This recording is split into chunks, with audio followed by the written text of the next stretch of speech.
Na realidade, o Farol da Madrugada é um grupo de jovens que decidiu fazer parte da mudança e não do problema.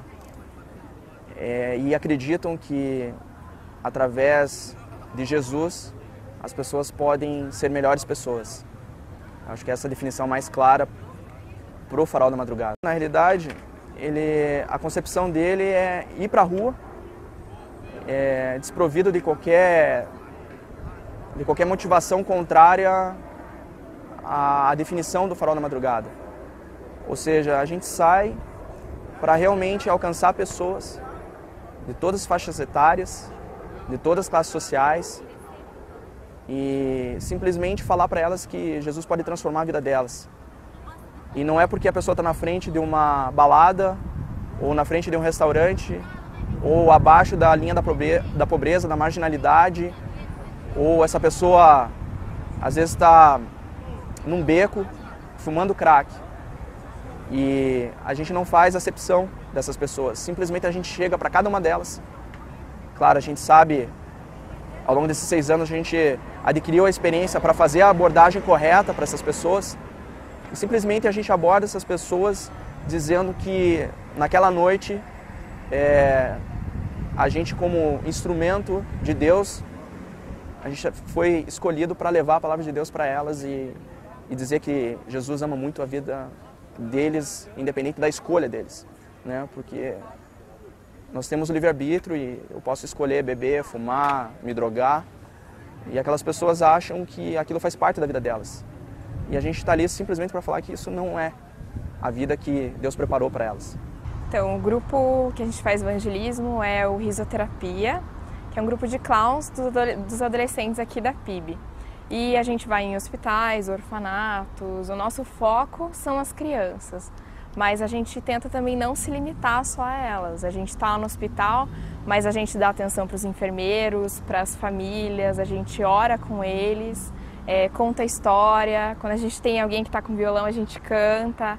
Então a gente procura levar o amor de Deus para todo mundo que está ali no ambiente que a gente está atuando. Assim, as histórias normalmente são as histórias bíblicas. A gente leva aqueles livrinhos, história de Davi, história de Sansão, várias histórias bíblicas.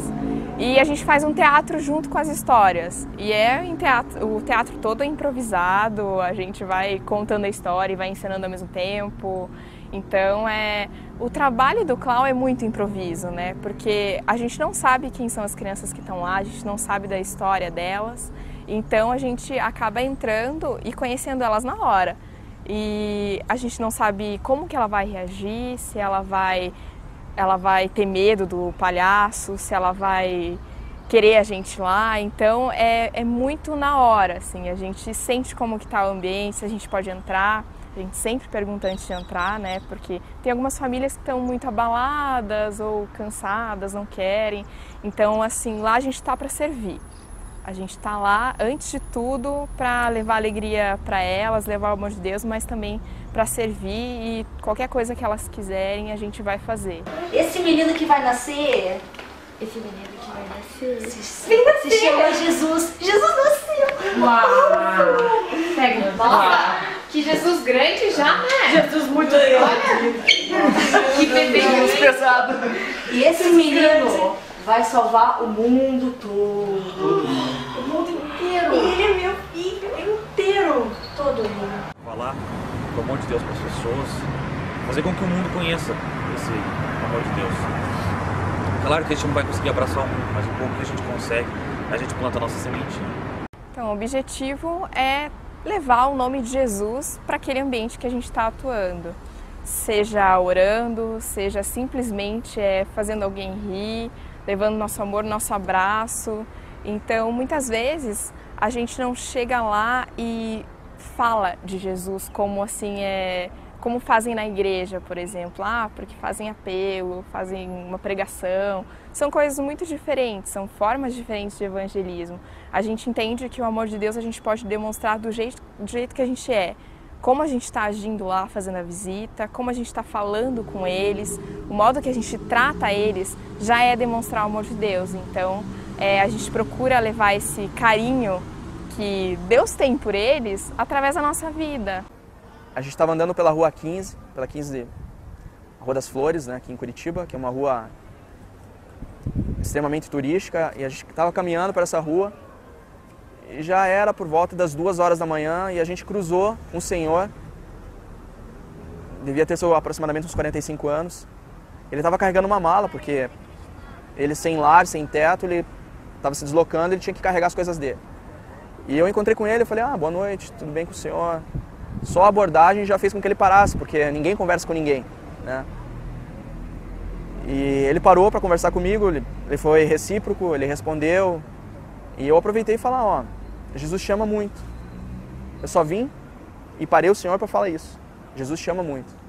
E ele começou a chorar de uma forma como eu nunca vi uma pessoa chorar.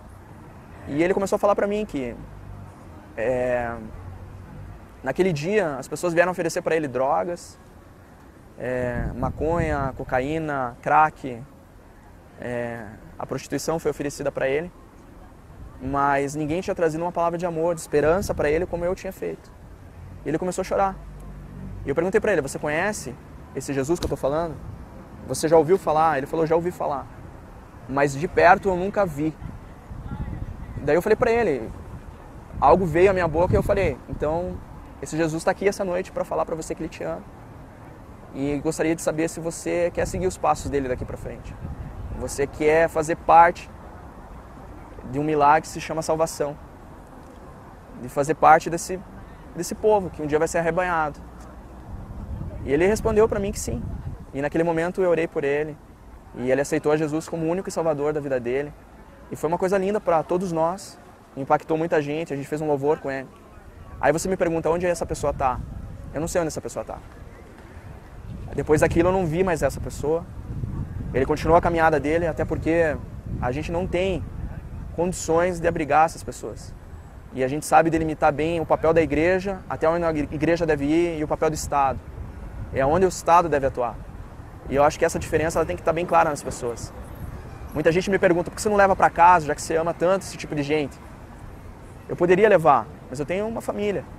Eu não posso levar risco para dentro de casa, eu não posso. Por mais que eu tenha discernimento de uma situação que realmente a pessoa foi transformada, mas a gente não pode misturar. O papel do Estado é papel do Estado, o papel da igreja, nós como igreja, do Senhor, a gente tem a nossa obrigação, mas Deus também sabe a delimitação para todos nós, para a nossa atuação. Uma experiência muito marcante foi com o Gustavo. Ele era uma criança com leucemia e a gente foi até a casa dele para visitar ele, porque uma adolescente aqui da igreja me contou que ele não estava bem, ele estava fraquinho e que a família dele queria que a gente fosse lá visitar ele numa tarde de domingo. E a gente combinou com todo mundo, a gente foi lá num domingo à tarde, passou a tarde com ele, brincando e com os cachorros dele. Foi muito legal, muito legal. E depois de 3 meses a gente continuou orando por ele, porque era uma situação mais complicada, ele já estava assim há quase 1 ano lutando contra a doença, né? E a gente divulgando na igreja para doação de medula, mas depois de 3 meses mais ou menos dessa visita ele faleceu. E foi um baque muito grande, porque eu ainda não tinha vivido isso, sabe? De visitar uma criança, ter aquele contato emocional com ela, se envolver emocionalmente e depois perder, sabe? Então, pra mim, foi uma coisa muito, muito marcante mesmo. E até hoje eu tenho contato com a família, converso com eles, sempre estou ali, né, querendo saber como é que eles estão, porque ele era um filho único, então os pais viviam em função dele, né? E ninguém imaginava, mesmo vendo ele naquela situação, ninguém esperava que ele ia falecer, né? Uma criança de 11 anos, é difícil você pensar que ela pode faltar, né? Então foi bem difícil, foi uma coisa que abalou bastante assim, o ministério, mas que deu um up, sabe? Pra gente continuar, porque a gente viu o quanto foi importante para ele ter aquela tarde de alegria, sabe? E hoje a gente tem foto, vídeo dele, e a gente sempre lembra que é para isso que a gente está aqui, sabe? É para deixar também dias marcantes, inesquecíveis na vida dessas crianças que realmente precisam. Tragédias, né? E são poucas pessoas que se dispõem do seu tempo em troca de nada. para vir trazer algo bom para as pessoas. Essa é a nossa função, nosso serviço aqui nessa noite, tá? E que Deus abençoe todos vocês, tá bom? Tchau, tchau. Tá, e que igreja vocês são? E a nossa resposta, a gente é da igreja do Senhor. A igreja hoje está sendo confundida, porque eu, como cristão, acreditando em Deus, acreditando e confessando a fé em Cristo, eu sou a igreja. Eu tenho que ser a igreja fora das quatro paredes. Hoje as pessoas têm um preconceito justamente porque pessoas que se dizem igreja têm deturpado o evangelho, têm usado o evangelho com uma outra motivação. E são cristãos ou crentes só dentro da igreja. E as pessoas têm esse preconceito de que igreja é uma estrutura física de quatro paredes, com um telhado, onde se grita, onde se vê um movimento que muitas vezes as pessoas não entendem. E esse é o conceito de igreja para grande parte das pessoas. Mas a definição correta para a igreja é você ser a igreja fora do ambiente físico. Ou seja, você dá testemunho, você evangelizar sem abrir a boca. Em todos os momentos, ele não saiu de perto de mim, cara. Na minha pior hora, ele estava ali. E eu sentia ele. Muita gente acaba indo para a igreja e achando que ela é feita de pessoas santas, que tem pastores, tem líderes e todos eles são santos. Na igreja não tem nada de mal que vai acontecer. Mas é bem pelo contrário, a igreja é imperfeita porque é feita de pessoas imperfeitas, né? Todos nós somos humanos. E eu gosto de pensar assim, é levar gente que precisa para a igreja, seja o que for, porque eu acho que Jesus não fez acepção de pessoas, né? Ele não importava se era prostituta, o que fosse, ele estava ali para ajudar, ele estava ali para amar. Eu acho que é isso que a gente tem que fazer mesmo, a igreja é isso. O próprio Gustavo, quando a gente fez essa visita com ele, os pais dele comentaram com a gente que dificilmente ele estava rindo nos últimos dias, ele estava muito revoltado com a situação dele, com a doença, e ele não se distraía mais, ele estava muito triste. E ver o quanto ele riu com a gente aquele dia, o quanto ele brincou, o quanto ele se distraiu. Quando a gente foi embora, ele ficou assim tristinho, não querendo que a gente fosse embora. Então, essas são coisas que, sabe, recompensa, dá uma, assim, faz com que a gente queira a cada dia mais fazer esse trabalho e não parar, porque faz muita diferença para eles e na nossa vida faz mais diferença ainda. E negativamente a gente teve uma experiência aqui mesmo, nesse lugar, aqui no Largo da Ordem, onde tinha um punk, ele me pegou numa gravata, né, num mata-leão assim, e começou a andar comigo aqui pelo Largo da Ordem. E eu falei assim, ó, eu fiquei bem calmo, os jovens que estavam comigo ficaram apreensivos, porque não sabia até que ponto ele ia continuar com esse movimento agressivo dele. E eu ali tranquilo, fiquei bem quieto, eu só falei assim, ó, Senhor, está nas tuas mãos, eu vim aqui para trazer a tua palavra. E eu sei que não é a vontade do Senhor que eu esteja nessa situação, ou seja, um risco de até, sei lá, apagar aqui, porque o cara está apertando aqui, eu posso ficar sem ar e posso vir apagar aqui junto com o cara. E de repente ele me soltou, veio uma outra pessoa e perguntou para ele, ô cara, o que você está fazendo com o cara, hein, meu? O cara é de Jesus, cara, o que você está mexendo com ele, meu? O cara vem só falar de coisa boa para nós aqui, você faz isso com o cara. Então ninguém precisou falar nada, simplesmente vieram outras pessoas do próprio Largo da Ordem, pessoas que estavam bebendo, pessoas que estavam até usando drogas, vieram e apartaram esse jovem de mim. No hospital, eu não vejo dificuldade por parte de médicos, de enfermeiros, nessa parte nem tanto. Às vezes, assim, para entrar, no começo eles são mais resistentes, você precisa, né, fazer um treinamento, você precisa da carteirinha para entrar, é todo um processo, porque no hospital eles precisam disso, né, dessa rigidez e tudo mais. E teve uma vez que a gente foi fazer evangelismo com os Doutores da Graça, que é um outro grupo de louvor que faz ele no evangélico, né?